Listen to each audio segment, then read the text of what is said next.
Hello សួស្តីបងប្អូនស្វាគមន៍មកកាន់ Channel មេប៉ាអ៊ំ VN នៅថ្ងៃនេះគឺយើងមកបន្តពីទី66នៅរឿងកុចអមតាធានីបន្តសាច់រឿងចាប់ផ្ដើមបន្តពីសុនលៃរឿងច្រើនសិស្សច្បងរបស់គេឲ្យវងវមីខំសម្លាប់អញ្ចឹងឯងខ្លួនគេផ្ទាល់ក៏បានសម្រាប់ខ្លួនគេទៅចំពោះហ្វាំងលេនវិញក៏បានប្រាប់ប្រាត់តងច្បាប់នៅខាងខនបបាំងខ្លួននៅទីកន្លែងនេះឆើមើលសភាពការដែលបានឃើញថាគឺមានសត្វពស់មួយក្បាលដែលវាគឺកំពុងតែវាដេញតាមប្រមាញ់សុនលៃពីក្រោយដោយជាដល់ការឡងហ្វាំងលេនគេក៏បានសម្រាប់ខ្លួនចូលទៅហើយនឹងគាត់ក្នុងចិត្តតែទិញជាមួយនឹងវងមេទាំងអស់ហ្នឹងយរួមទៅខ្លួនគេផ្ទាល់គឺអាចទល់ជាមួយនឹងវងមាសនឹងបានចំនួនតិចតួចតែប៉ុណ្ណោះមួយចាំទៀតដែលកម្លាំងរបស់ពួកវាពិតជាខ្លាំងជាងសរសៃវងមាសដែលគេបានឃើញពីមុនមកទៀតម្ល៉េះហ្វាំងលេនបានសម្លឹងឃើញថានៅខាងមុខគឺមានក្រុងឆ្អឹងក៏ដូចជាដាវហើយនឹងវត្ថុមានតម្លៃពី3ប្រភេទប្រើប្រាស់ស្នៀតដែលមាសដើម្បីទៅចាប់យ៉ងប៉ុន្តែគឺស្រាប់តែមានកម្លាំងច្បាប់នៃការខាត់ចេញមកផ្ទុះបឹងហ្វាំងលេនប្រើប្រាស់របាំងថាពោកាពីសឹងតែមិនតាន់ហើយនៅមានការផ្សាយប៉ាផងដែរថានេះវាគឺជាច្បាប់នៃការខាត់របស់មនុស្សអមតៈថារីឯចំណែកសត្វពស់ដែលបានឃើញថាទីកន្លែងក្រុងឆ្អឹងគឺមានសកម្មភាពវាក៏បានប្រយ័ត្នប្រយែងត្រឡប់ទៅវិញហ្វាំងលេនក៏បានដឹងផងដែរស្ដាប់មួយឆ្វេងមួយស្ដាំឃើញថាបន្តគុជមួយក៏បានធ្លាក់ទៅនឹងដីអញ្ចឹងវាទុកនឹងបានសម្រាប់ខ្លួនចាក់ចេញពីទីកន្លែងនេះទៅបីសាយពោះក៏ដូចជាវងមាសជាច្រើនក៏បានលេងតាមហ្វាំងលេនពីក្រោយ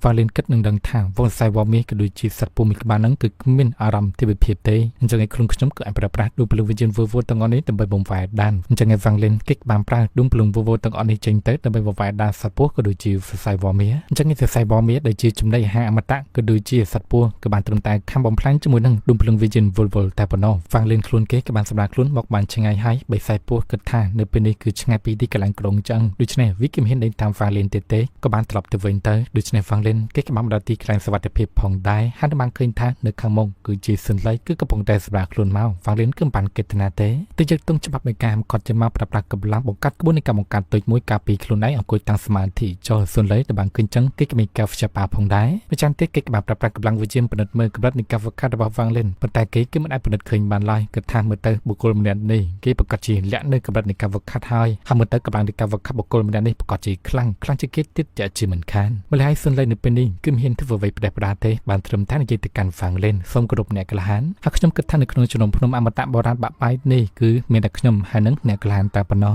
ហើយម្ចាស់ទីមើលទៅគឺគ្មានអ្នកណាគេផ្សេងទៀតនោះទេហ្វាំងលេនបានជឿតបទៅវិញថាអ្នកក្លាហានមិនតាមស្វ័យរកផ្លូវចាក់ចេញពីទីកន្លែងនេះហើយអ្វីបានជាអ្នកក្លាហានមកទីកន្លែងរបស់ខ្ញុំវិញអញ្ចឹងម្ល៉េះសុនឡៃក៏បានអង្គគោរពអ្នកក្លាហានកុំសង្ស័យឬមួយក៏ភ័យសន្ស្លងក៏សង្កត់មកលើខ្ញុំអីដែលខ្ញុំក៏មានឈ្មោះថាសុនឡៃហើយខ្ញុំជឿជាក់ថាអ្នកក្លាហានប្រកាសជាបានឃើញខ្ញុំមុននេះអំបញ្ញមិញនឹងផងដែរហើយដល់ការពិតទៅខ្ញុំគឺមិនជាមនុស្សដែលស្ថិតនៅក្នុងបដាអមតៈដើរលូទេគឺគ្រាន់តែចូលមកគ្រប់គ្រងខ្លាបដាមខ្លួនធ្វើជាមនុស្សស្ថិតនៅក្នុងបដាអមតៈដើរលូតែប៉ុណ្ណោះសុនឡៃរៀបបណ្ដាចូលទៅហើយប៉ុន្តែក៏ត្រូវបានហ្វាំងលេនហាមឃាត់ព្រោះសិនបានអ្នកក្លាហានឈិនជើងចូលមកជាមានទៀតក្បួននៃការបង្កាត់នៅទីនេះប្រកាសជានឹងបញ្ចេញសកម្មភាពហើយដូច្នេះសុនឡៃគឺមិនហ៊ានឈិនជើងទៅមុខមកជាមានទៀតទេគិតក្នុងចិត្តមើលទៅអំណាចថាពលវិទ្យាមន្តបុគ្គលម្នាក់នេះប្រកាសជាខ្លាំងណាស់ហើយម្ចាស់ទៀតក៏បានគិតទៅជាមួយនឹងវិជានីការវឹកខាត់របស់លោកគ្រូផងដែរយល់ទៅប្រសិនបើខ្លួនគេឲ្យវឹកខាត់ឲ្យស៊ីចម្រើប៉ុន្តែប្រកាសជាមានកម្លាំងគ្រប់គ្រាន់ដើម្បីពិនិត្យមើលកម្រិតនៃការវឹកខាត់បុគ្គលម្នាក់នេះថាមានកម្រិតនៃការវឹកខាត់ខ្លាំងប៉ុណ្ណាដូច្នេះសុនឡៃក៏បានជាប្រាប់ហ្វាំងលេនថាអ្នកក្លាននៅក្នុងរូងភ្នំអមតៈនេះដែលវាក៏មានកណ្ដោទ្រព្យដែលមានតម្លៃ3យ៉ាង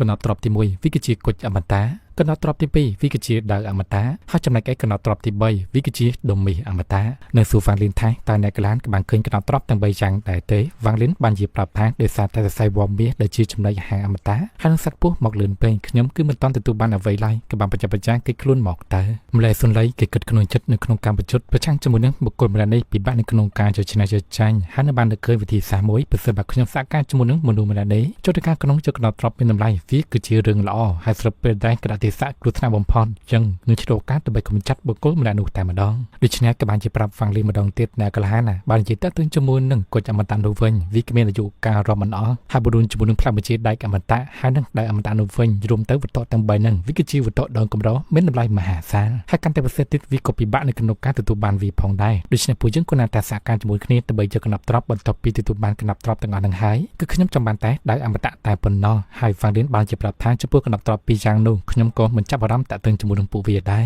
ដែលបានលឺចឹងហើយក៏ធ្វើផ្លែដៃរបស់ស៊ុនឡៃឡើងញ័រយល់ទៅគឺចង់ប្រឆាំងជាមួយនឹងម្ចាស់របស់វាចំពោះស៊ុនឡៃក៏ពិតជាខឹងក្តាប់ដោយយ៉ាងណានគិតថាបើសិនបើអបុគ្គលម្នាក់នេះមិនលាក់បាំងសមត្ថភាពពិតរបស់គេទេអញ្ចឹងឯងប្រកាសជានៅត្រូវបានស្លាប់បង់ជីវិតនៅទីនេះភ្លាមហើយតែចំណែកក្តីស៊ុនឡៃខ្លួនគេគឺមិនហ៊ានធ្វើអ្វីផ្ដេសផ្ដាសទេបានត្រឹមតែខំមកសង្កត់ចិនហើយហ្វាំងលេនបាននិយាយថាអ្នកក្លាណាបើសិនបើខ្ញុំជួយអ្នកក្លាដើម្បីទទួលបាននៅដៅអមតៈហ្នឹងដែលទ្រព្យសម្បត្តិពីរយ៉ាងគឺវាមិនគ្រប់គ្រាន់ចំពោះខ្ញុំនៅពេលនេះឡើយស៊ុនឡៃបាននិយាយសួរ ថាហើយចោះអ្នកក្លានចង់បានអ្វីបន្ថែមទៀតតែវ៉ាលីនបាននិយាយថាខ្ញុំក៏បានឃើញអ្នកក្លានក៏បានធ្វើដំណើរទៅក្នុងរូងភ្នំឆ្លងកាត់នៅលំហពូលំហែកមេឃហើយទៅនោះវាគឺជាវិធីសាស្ត្រអ្វីវិញសលេចបាននិយាយប្រាប់ថានោះវាគឺជាវិធីសាស្ត្រមីងសនជើដែលវាគឺជាស្នេហ៍វិជាវិទ្យាសម្ងាត់នៅក្នុងបកដែលអមតៈដល់លុះអញ្ចឹងឯងខ្ញុំគឺសុខចិត្តផ្ដល់ជូនទៅកាន់អ្នកក្លានទៅចោះចំពោះវ៉ាលីនគឺបានថាអ្វីដែរអ្នកក្លានពិតជាចិត្តល្អណាស់នៅបានជោគនៅអាផ្លាស់វិជាបន្ទុកនឹងយកទៅទុកទៅហើយម្ចាស់ទៀតក៏បាននិយាយតាក់ទងជាមួយនឹងថងផ្ទុករបស់សុខច្បងសលេចដែលត្រូវបានបាត់បង់ជីវិតទៅយល់ទៅនៅក្នុងថងផ្ទុកនឹងខ្ញុំក៏បានដឹងថាគឺមានឃ្លោកវេទមន្តមួយហើយសង្ឃឹមថាអ្នកក្លានផ្ដល់វាមកឲ្យខ្ញុំទៅខ្ញុំនឹងសហការផ្ទុយបន្ថែមជីវិតជាមួយនឹងអ្នកក្លានដើម្បីទៅយកនៅវត្ថុមានតម្លៃទាំង3យ៉ាងនោះតែសលេចក៏និយាយថា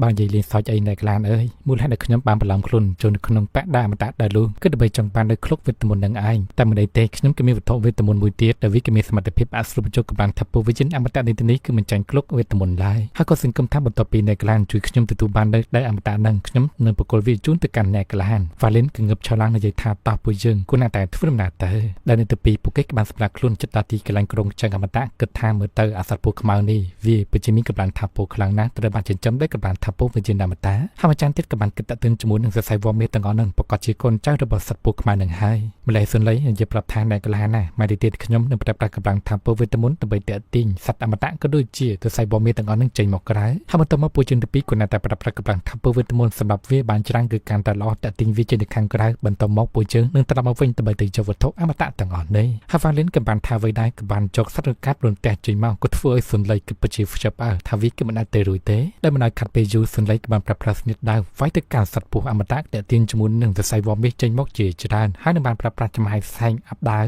ធ្វើឲ្យសរសៃវល្លិមេនេះពួកវាក៏បានស្លាប់និងបានប្រើប្រាស់ស្និតដាវកាប់សម្លាប់បំផ្លាញសរសៃវល្លិមេអស់ជាច្រើនតែចំណាក់ក្តីសរសៃវល្លិមេពួកវាក៏បានបុកចេញមកជាច្រើនទៀតវ៉ាលីនក៏បានបញ្ជាកងកាប់រន្ទះបាញ់កម្លាំងថាប់រន្ទះសម្លាប់បំផ្លាញនៅសរសៃវល្លិមេជាច្រើនយ៉ាងដំណំហើយចំណាក់ក្តីព្រាមសត្វពស់ខ្មៅវាក៏បានបញ្ចេញកម្លាំងថាពលខ្សែភេចេញមកនៅទីពីពួកគេក៏បានប្រើប្រាស់កម្លាំងមករារាំងប៉ុន្តែដោយសារតែកម្លាំងរបស់សត្វពស់ខ្លាំងពេកក៏បានកាប់ដាច់នៅរាមដៃរបស់សុនលៃដាច់ដល់មួយសុនលៃគេក៏បានបញ្ញាគេខ្លួនដកថយចេញទៅខាងក្រៅចំពោះវ៉ាលីនគេក៏មិនតន់ចាក់ចេញទៅណាទេសុនលៃបន្ទាប់ពីគេបានចេញមកខាងក្រៅហើយគេក៏បានអង្គុយតាំងសមាធិប្រើប្រាស់ថ្នាំវេទមន្តនេះប្រមូលផ្ដុំកម្លាំងរបស់គេកាន់តែលឿនយល់ទៅប្រសិនបើគេមិនបញ្ញាប្រមូលផ្ដុំកម្លាំងធៀបមកវិញទេគឺខ្លាចថាវ៉ាលីនមកដល់ជ្រោកានឹងសម្រាប់គេអញ្ចឹងគេក៏បានអង្គុយតាំងសមាធិទៅបន្តិចមកវ៉ាលីនគេក៏បានមកដល់ផងដែរវ៉ាលីនគឺបានធ្វើអ្វីផ្ដេសផ្ដាស់ដោយអ្វីដែលគេបានគិតទេដោយវ៉ាលីនបានសម្លឹងឃើញថាមើលទៅអ្នកក្លានគឺកំពុងតែរងរបួសធ្ងន់ធ្ងរគូឈាមចេញមកជាច្រើនតែមិនទេគឺខ្ញុំនៅទីនេះដើម្បីការពារអ្នកក្លានទៅចោះដោយបានលឺចឹងហើយក៏ធ្វើសុនលៃគឺពិតជាខ្ជិបអើគិតក្នុងចិត្តថាមើលទៅបុគ្គលម្នាក់នេះគឺបានបញ្ចុះមកជាមួយនឹងសរសៃវល្លិមេក៏ដូចជាសត្វពស់ខ្មៅទាំងអស់នឹងគឺគ្មានពិតផិតភ័យទេហើយប៉ុន្តែកម្រិតនៃការវឹកហាត់បុគ្គលម្នាក់នេះប្រកាសជានឹងខ្លាំងក្លាណាស់ហើយមើលទៅបន្ទាប់ពីស្រួលចូលកម្លាំងធៀបច្បាស់របស់ខ្លួនឯងបន្តិចហើយអញ្ចឹងក៏បានងើបឆានឡើងប្រាប់វ៉ាងលីនអ្នកក្លាណាគុណណានតែឈើពួននៅក្រៅក្នុងខ្ញុំទៅ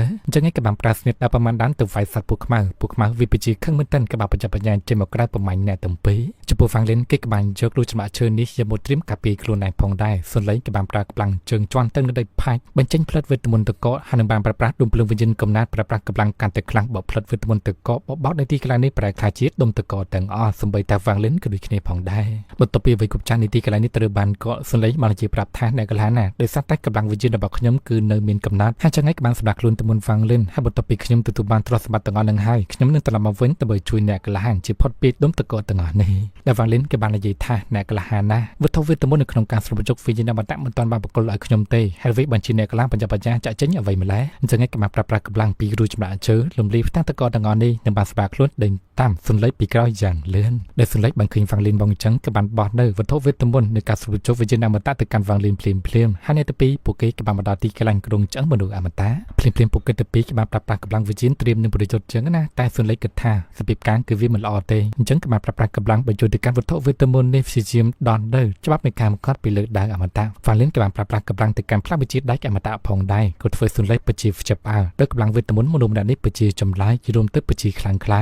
ាហើយបរួមជាមួយនឹងវិធីសាស្ត្រនៅក្នុងការដោះច្បាប់នៃការមកត់ពីលើផ្លាស់វិជាដៃនឹងវាពិតជាចម្លែកមែនទែនម្ល៉េះវ៉ាងលីនបន្ទាប់ពីបានប្រើប្រាស់កម្លាំងទៅកាន់ផ្លាស់វិជាដៃនឹងបានបណ្ឌិតឃើញថាវាគឺជាច្បាប់នៃការមកត់ពីមនុស្សអមតៈតែចំណាក់ដូចចំពោះវ៉ាងលីនវាគ្មានបញ្ហាអ្វីធំដុំទេក៏បានបំបាយច្បាប់នៃការមកត់ពីលើផ្លាស់វិជាដៃនឹងទៅរីឯសុនលៃក៏បានប្រើប្រាស់កម្លាំងរបស់គេដោះច្បាប់នៃការមកត់ពីលើដៃអមតៈបានម្ដងមួយតែប៉ុណ្ណោះចឹងគឺជាបានឃើញថាសត្វពស់ខ្មៅវាក៏បានព្យាយាមរើបដាខ្លួននៅបានបំបាយផ្ទាំងតកទាំងអស់នេះខ្ទេចរួមទៅវ៉ាងលីនបានឃើញចឹងក៏បានបញ្ចប់បញ្ញាចាក់ចេញទៅមុនទៅចៅសុនលៃនៅតែម្នាក់ឯងសុនលៃគឺបានគិតខ្លួនទៅណាទេដោយសារតែច្បាប់នៃ ការមកគាត់លើដើមតាគឺនៅសល់តែបន្តិចតែប៉ុណ្ណោះគេបានព្យាយាមប្រើប្រាស់កម្លាំងកាន់តែខ្លាំងទៅ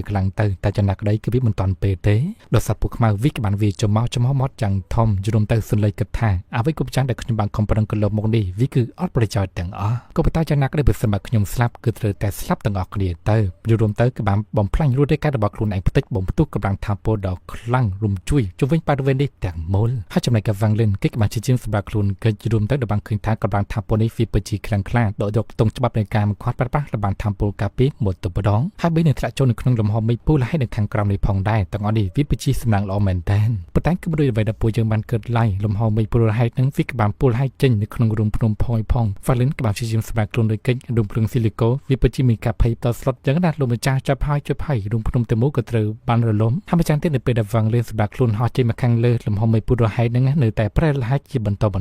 ចំណែករូងភ្លើងស៊ីលីកូវាបានជួយអ្វីទេបានត្រឹមតែភ័យសន្ស្លោនិយាយថាលោកម្ចាស់នៅពេលនេះពួកយើងគឺចាប់ទាំងពីរនាក់ហើយតែចំពោះវ៉ាងលិនគឺបានអត់សង្ឃឹមទេជាជាងសម្រាប់ខ្លួនហោះទៅមុខទៅទីកន្លែងក្បួននៃការបង្កើត teleport យុទ្ធថ្មវិញ្ញាណកម្ពុជាបោះទៅមុនដំណើរការក្បួននៃការបង្កើត teleport រំពេញនោះមានណាគឺស្រាប់តែមានកម្លាំងថាពលវិម្ចាស់ក៏បានផ្ទុះផាំងធ្វើវ៉ាងលិនឡើងប៉ាំងថយក្រោយដូច្នេះវ៉ាងលិនគេក៏បានចូលនៅក្នុងក្បួននៃការបង្កើត teleport នៅបានចាក់ចេញពីទីកន្លែងនេះតនពេលមកទីកន្លែងខាងក្រៅច្រកជិញ្ចូលនៅក្នុងពិភពអមតៈបុរាណកាលហើយបានប្រើប្រាស់ដូពលវិញ្ញាណវវជាច្រើនចេញមកដើម្បីការពារខ្លួនឯងរំជួយនៅទីកន្លែងនេះនៅទាំងអស់គ្នាពួកគេពិតជាមានការភ្ជាប់ផ្អើលសាច់រឿងរបស់យើងនៅពេលទី